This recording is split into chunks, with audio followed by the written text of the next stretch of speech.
I told you that you were meant to go through your childhood trauma? I know. This is going to piss some people off.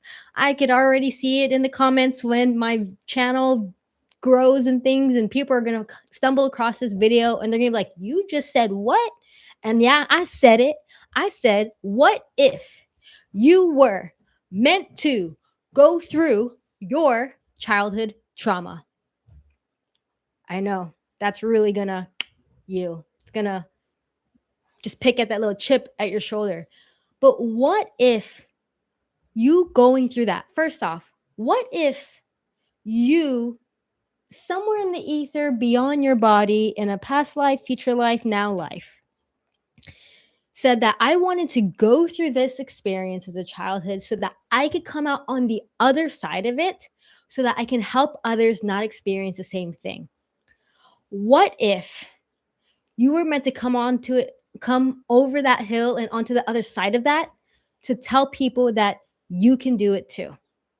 What if it's actually your gift and contribution to others?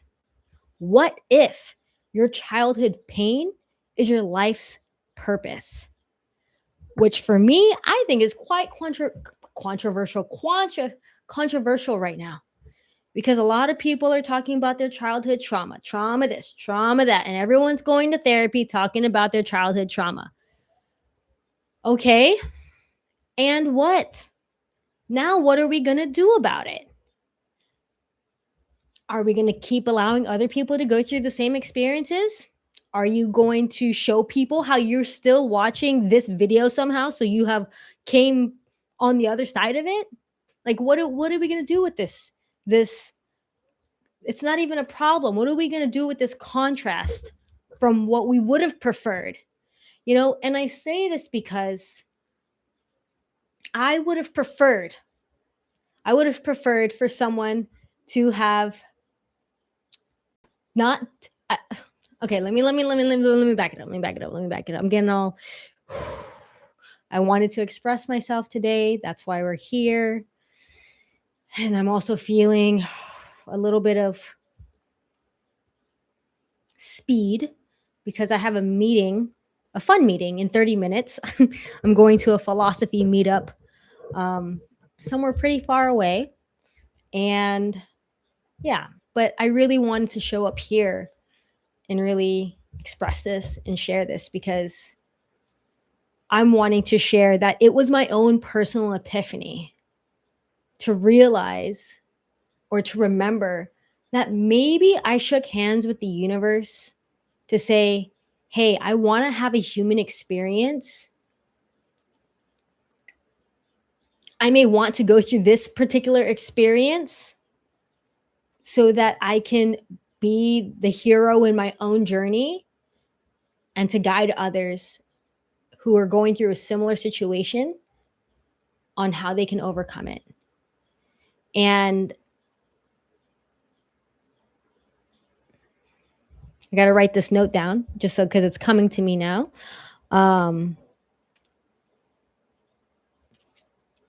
Where does it go in my notes?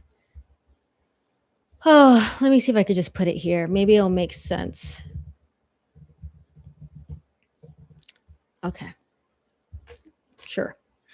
So you know how I told you all that I recently met with my college advisor and she reminded me of who the F I am. Well, the title of that video, if you want to see a more raw reflection of it, it's titled 12 Years Later, My College Advisor Said This, and it changed my whole direction. So this is me just going a bit deeper and more so explaining to you all how I've taken that information and what I'm going to do with it. So as I shared with you all, she made me realize, I can't even remember if I shared it with y'all in that video, but this is now my new reflections after chewing on it for a few more days. But she made me realize that my childhood pain and trauma was actually not having a role model, but sorry, I'm getting all excited. She made me realize that my childhood pain and trauma was not having a role model, but the fact that people weren't present in my life. I say this again, that my childhood pain and trauma was actually not having a role model. And I'm saying this because this current channel is called No Role Models. So like this is why this is a huge epiphany where I'm just like, oh, what was supposed to be my purpose, what I thought was my purpose, or what I have named to be my purpose, was to cultivate role models for my younger self.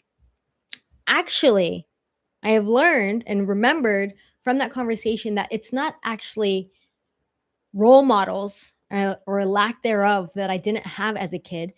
It was that I didn't have people that were present in my life. What does that mean exactly? As you all know, first gen diasporic Filipino, first in the States, parents are building a new life.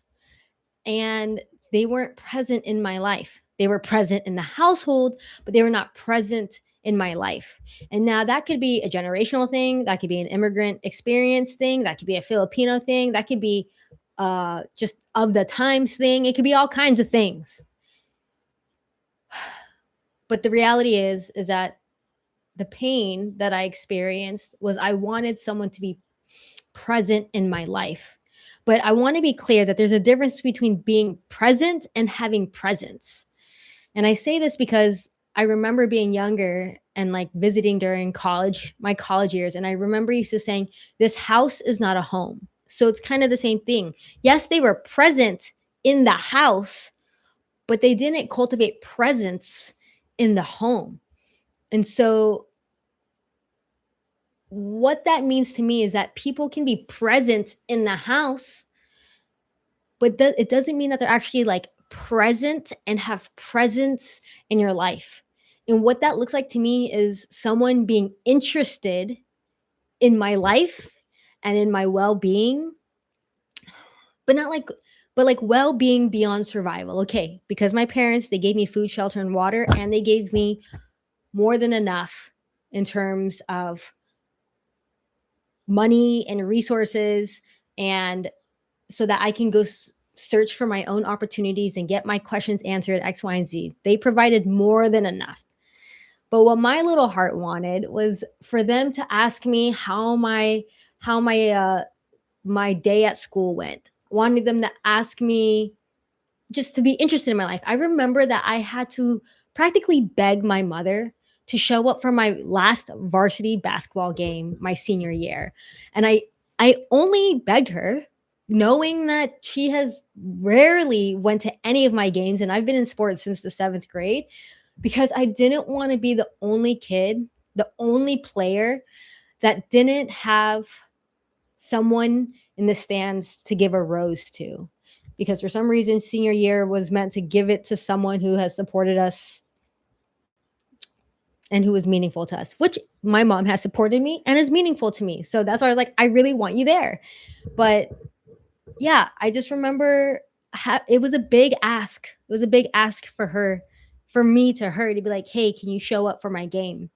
Because I already accepted the fact that and this is what she would tell me. She'd tell me, I'm the adult, I'm the parent, you're the kid. My job is to make sure you're still alive and put food on the table. Your job is to get good grades because college is the answer, right? That is the keys to success. So you just focus being on a student and you do your job and I'll do my job. And so what I realized after having a conversation with my college advisor, give me a second. See, this is what I know. I'm just gonna tell you, I'm in the process of doing 2 things at once. And hold on a second. I think some people are home. Oh, there it is.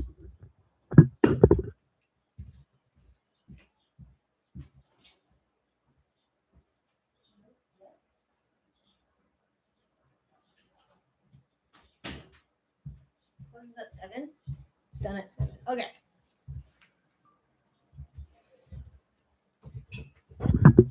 All right, I'm back. Okay, we're back. See, this is what happens when you do things live. Hopefully, y'all can hear me. Let's get back on track.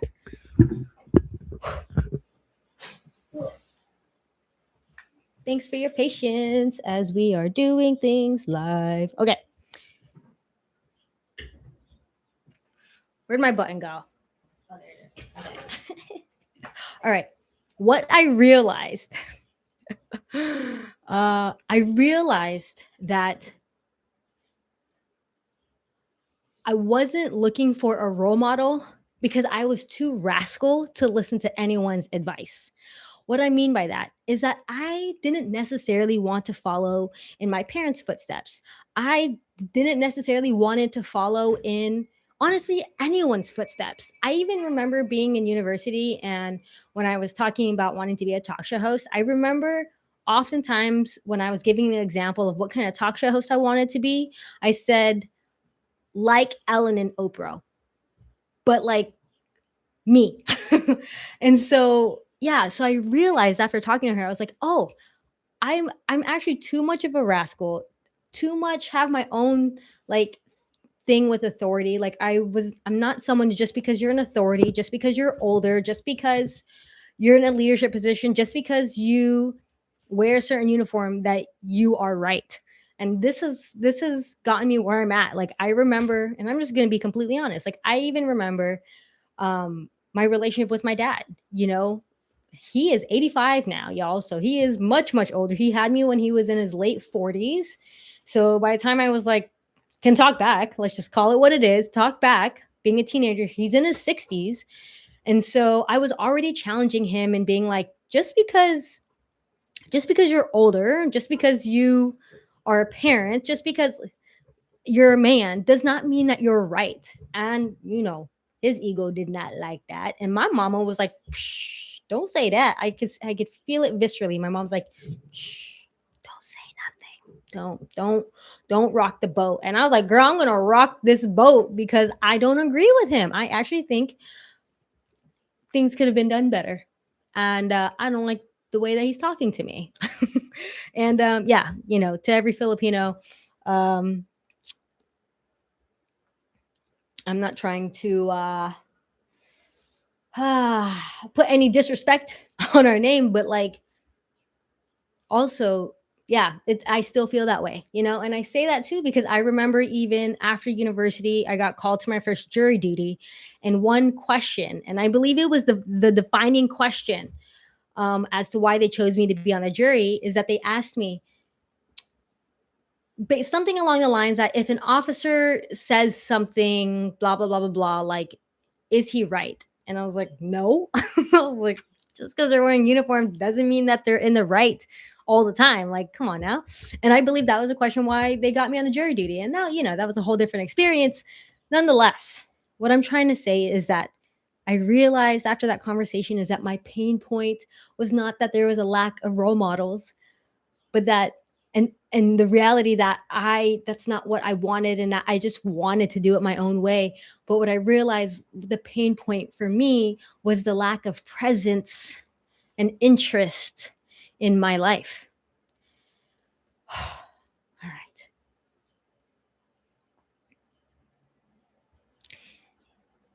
And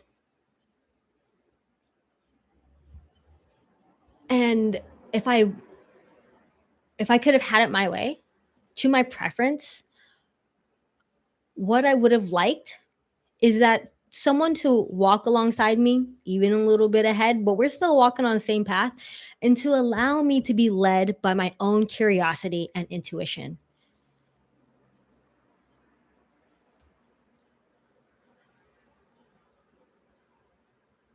which has been particularly my curiosity, and in the process of remembering that our intuition is our sixth sense, and that needs to be cultivated again, because the system has done a great job of making us forget that we have that, even though it's so not obvious, but it's so like primitive of us to have those hunches, right? But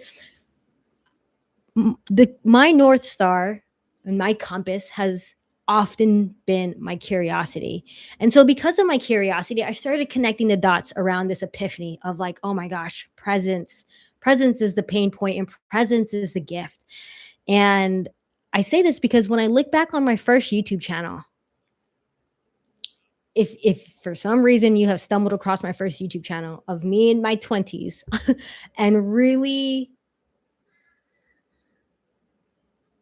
going through it post graduation and going through it post post first couple years of breaking my digital addiction. At the end of it, at the end of almost every video, I was basically saying like that the point of me sharing what I learned with you this week through my weekly talk show, my weekly reflections called Short Talk Sunday, was that I was putting myself out there in a way that I would say was like in hopes that it supports you in your journey.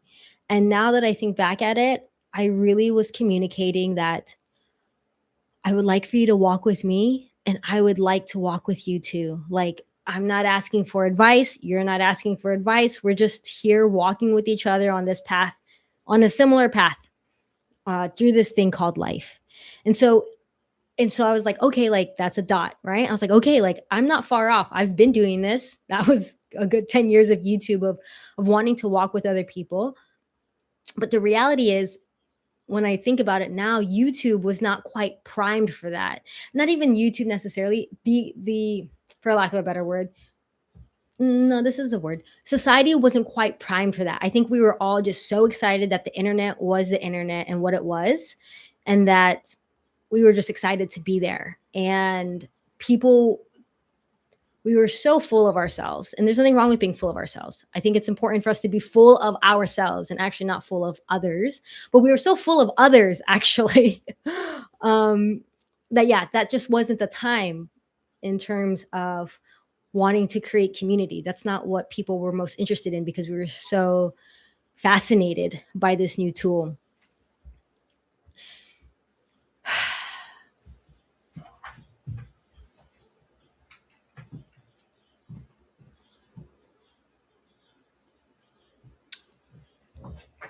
The second thing is that I remember a text message I sent to my partner.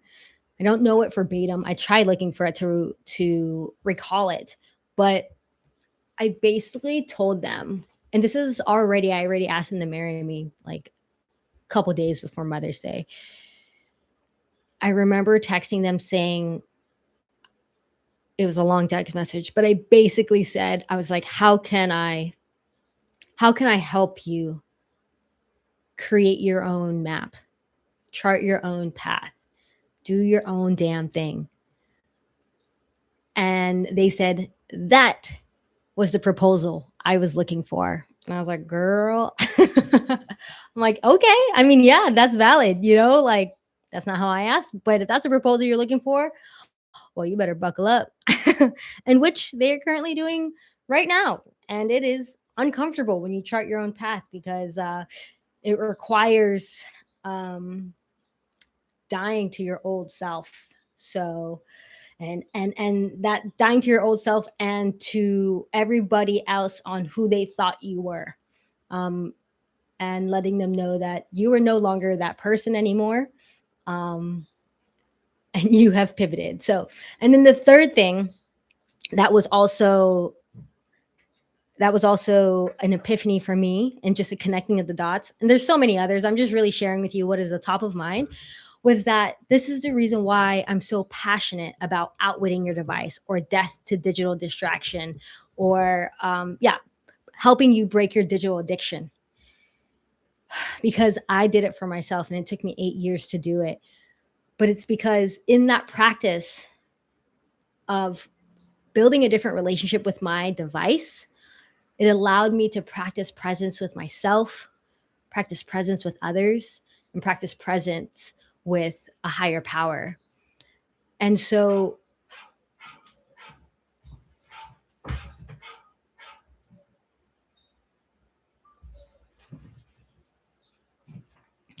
I have so many alarms. Okay, so I have alarms to keep me on track for my day because of having the brain that I have. Like, I don't know about you, but sometimes time just be going and you got things to do or you got people to meet up.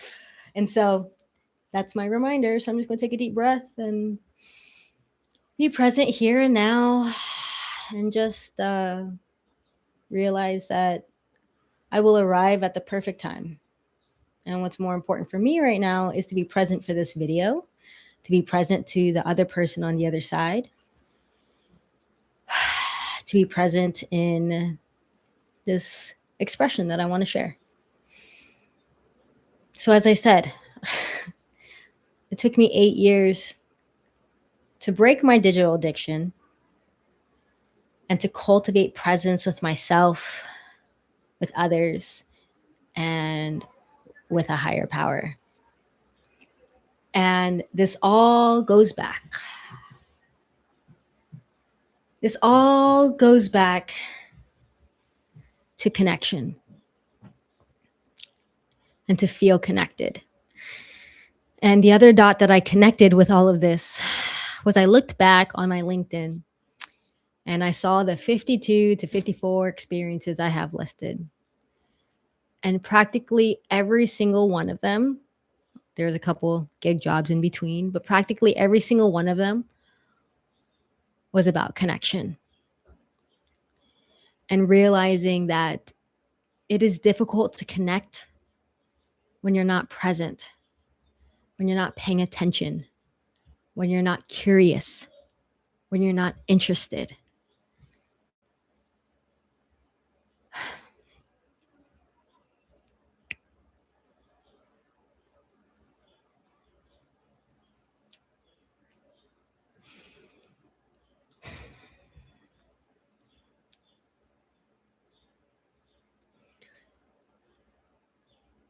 And so I think that what I was trying to do, specifically with the role model aspect of it, is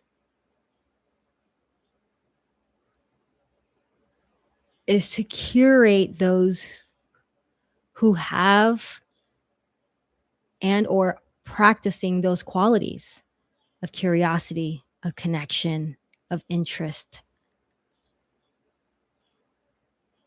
I can't remember what the other word I said, but it was so good. I have to watch this again. And so then I realized, when it comes to being a role model, it's actually unique to each person. To some extent, you're chosen. You're chosen as someone's role model.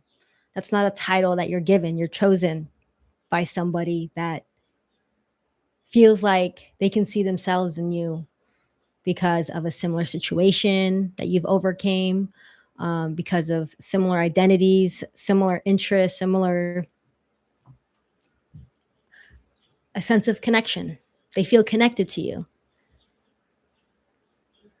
And being a role model is kind of like being a mentor. You can't just call yourself a mentor until someone asks you to be their mentor. There's a level of chosenness in that. And I guess as I'm saying this out loud, I think this comes down to maybe a very deep and innate human desire of wanting to feel chosen, of wanting to feel connected, of wanting to belong.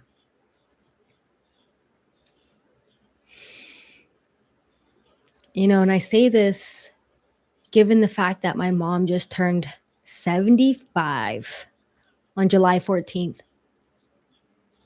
And it was an emotional day for me for multiple reasons. One, because I'm not there to celebrate with her. Two, the realization that she's getting older.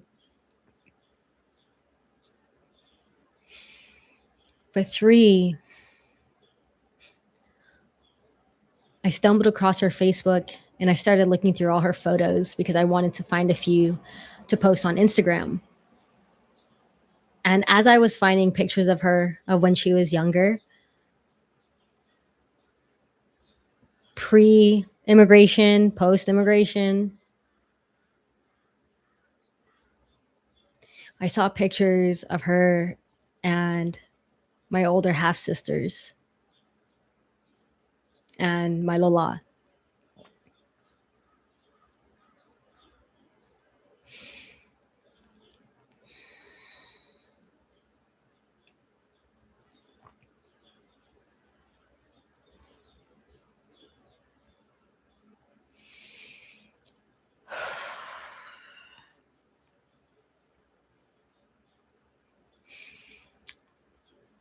And I felt emotional because the story I'm telling myself is that I've oftentimes been outside of circles.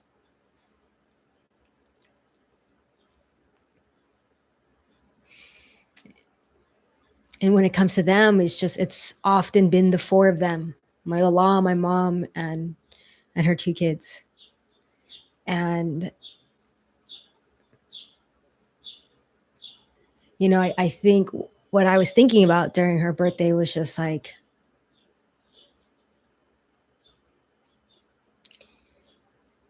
that I just wanted to do life with her, that I didn't, and this is like the epiphany, is like I didn't need her to show me the way. I just wanted her to show me how to do things, to show me how to have the skills, to learn the skills to do life.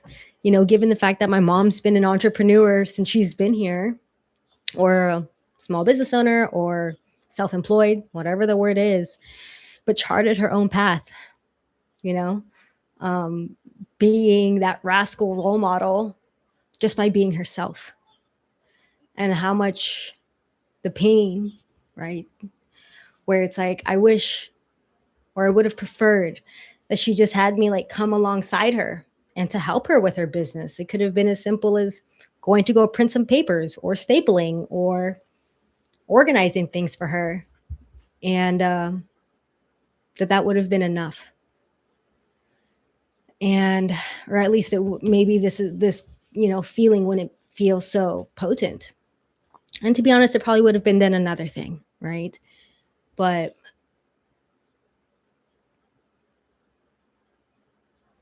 yeah, I think that there's a sense of, feeling like on the outside while being on the inside of things, of circles specifically, and I even think about other family structures that I was like inside but outside of it, like whether it be through blood or whether it be through certain spaces and places, like oftentimes just kind of like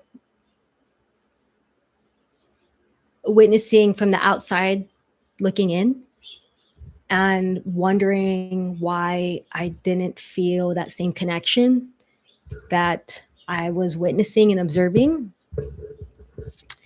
And yeah, I just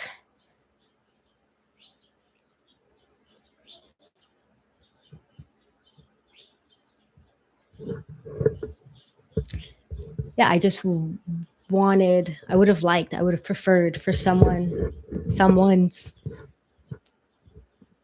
to have just been involved in my life. Mm. Yeah, and I say that because it's been a wild ride, and it would have been, just to have someone alongside you, a sibling, a cousins, but like doing life, together. Um, so let me get back to this note. Maybe it doesn't even make sense anymore because I went somewhere I wasn't expecting to go. Um, yeah, and so what I'm realizing and remembering is that what I'm really here to do at this point in time is to show what I've done for myself. And so given the fact that I have chosen this is the meaning I'm currently giving myself, that I have somehow chosen this path to go through those childhood experiences so that I can, and which I have and continue to do so, be on the other side of it and to accept it and realize that now in the acceptance of it, and also the letting go, the continuous practice of letting go of it is realizing that the gift has been the cultivation of my own curiosity and compass. Because I didn't, as a young person, I didn't have a person saying, this is follow me, or let's walk together, or let's, whatever the case may be. So I had to cultivate that within myself to be like, where am I supposed to go? What am I supposed to do? How am I going to figure this out? And so I only knew what I knew, but I almost had no choice but then to just go within and just really cultivate that relationship with myself without much feedback or soundboards or mirrors to reflect back to me what I'm experiencing. And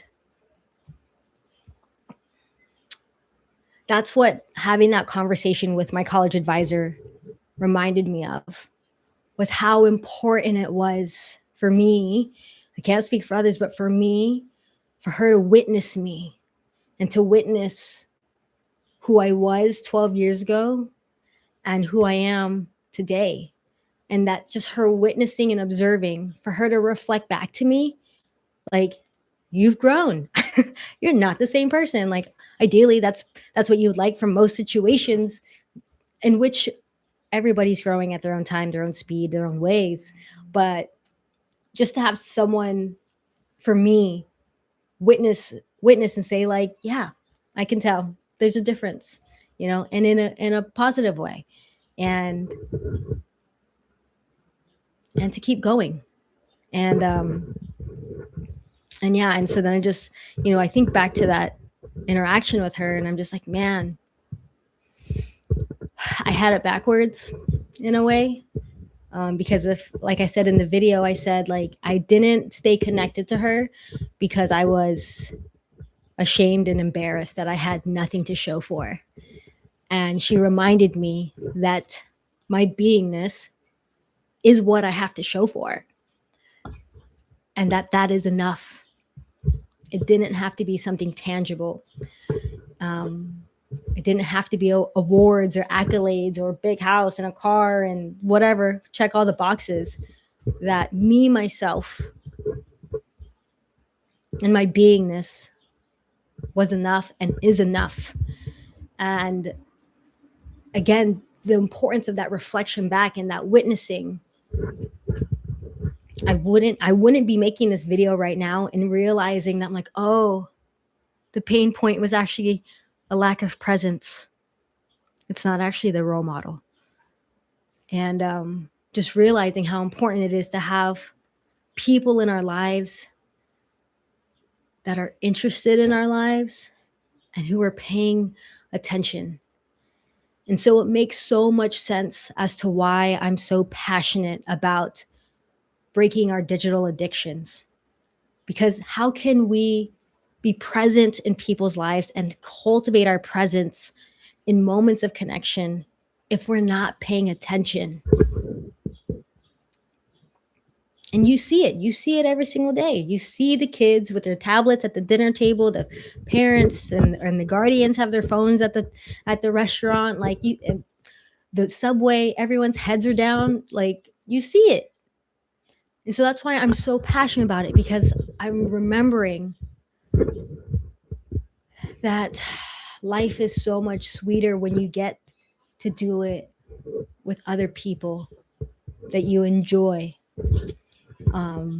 and that are interested in you and curious and are invested in your well-being and who are paying attention and who are witnessing and able to reflect back to you so you don't feel like you're going crazy.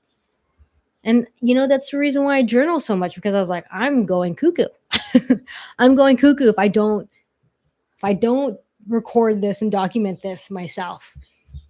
And that's why I'm so grateful for YouTube and multimedia platforms nowadays, because this has been my personal therapy. For me to watch myself years ago, to reflect back to myself and be like, okay, I see where you're at that time. Yeah, we're actually not there anymore. We've grown from that. We've learned from that. And yeah, that's what this platform has been for me, because I hadn't had that in the past. I have it now, which I'm grateful for. But wow, me just saying that right now was like, oh wow, yeah, that's why you were on YouTube all those years. That's why you're on YouTube still. And it's, but I'm coming back to YouTube with now having people around me to witness me and realizing that, yeah, just how important that is, at least for me. And I would like to think for other people that it, yeah, for us to grow in however which way we want to grow, just to be witnessed in that process, for just to have people that are paying attention, to have people that are present and have presence, to people that we feel connected to. Yeah, I think I had to go through all that I've gone through. And for me to show up on YouTube now, to then still continue to make that ask, and more importantly, to make the offer to say, I want to walk with you. I want to walk with you. I want to walk with you.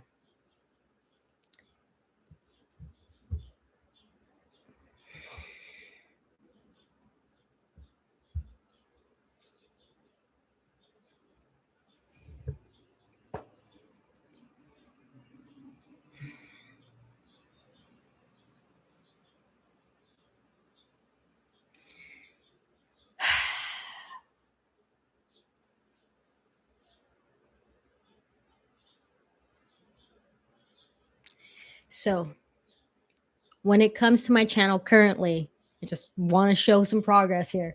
This is technically would be my third welcome video that I was going to record in that recording software, but here we are. When it comes to my channel currently, as of January 2026, unless a better idea comes or another clue comes,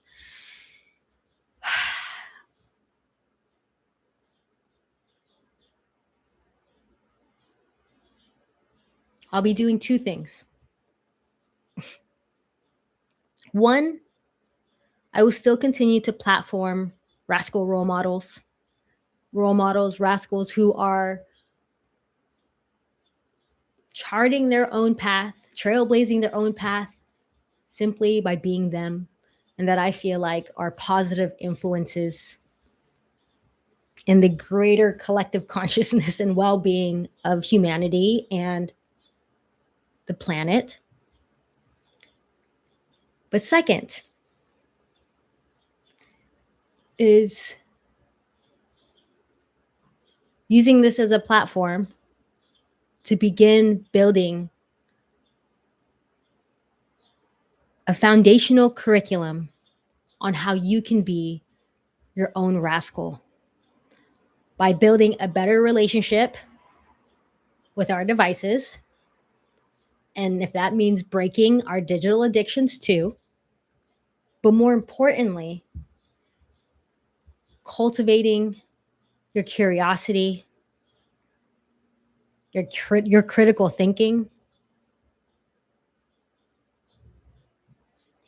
and building your own compass and roadmap by remembering who you truly are beyond what the world has told you who you are. So we're going to be doing some identity and mindset work by practicing your presence, by paying attention to your inner world and your outer world. And lastly, connecting with ourselves, so that we can connect with others, and so we can connect with a higher power, a higher consciousness.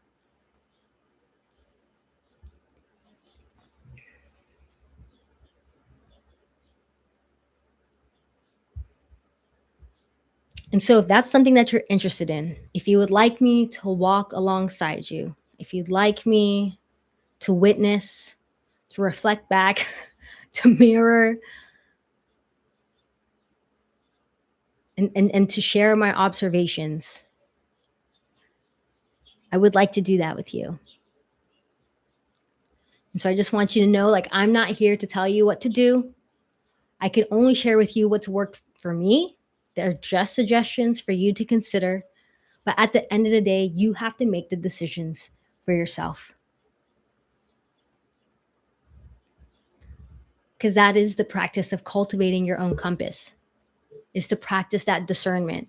Like, what is for K Short, and what is for them, and what is for them, and what is for me, and what is for you.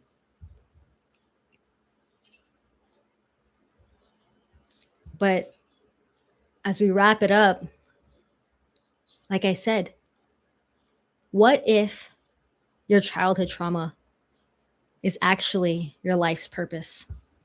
What if that pain is actually supposed to be your evidence that it's possible? What if you actually had to chart that path so that you can show others the roadmap? Something worth considering. And so if you're tired of playing in your trauma, if you're tired of therapizing yourself, if you're tired of living in the past and you're ready to live in the now, I'm not even talking about the future. I'm not even talking about that. What is future? What is past? But if you're ready to live in the now and you want to walk with each other on our own paths and support each other on our journeys, I would love to do that with you. So if that's your jam, if that's your vibe, then subscribe and let's walk with each other. But until then, I gotta get going. I'm already late. Should I still go? Anyways, until then, stay rascal. And I'll see you later. Bye now.